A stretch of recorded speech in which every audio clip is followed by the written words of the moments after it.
కాగల కార్య సిద్ధి చేయగలిగే సాధనం, రాగల ముప్పులెన్ను ఎదుర్కొనే ఆయుధం, జగతిన దాచుకున్న అక్షరాల మూలధనం, నిన్నే నడుపు ఇంధనం.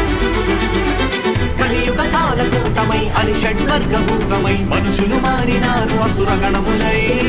మీలో దైవమున్నది, దైవం మీతో ఉన్నది, సత్యము చాటి చెప్పే కీక సూక్ష్మదర్శిని.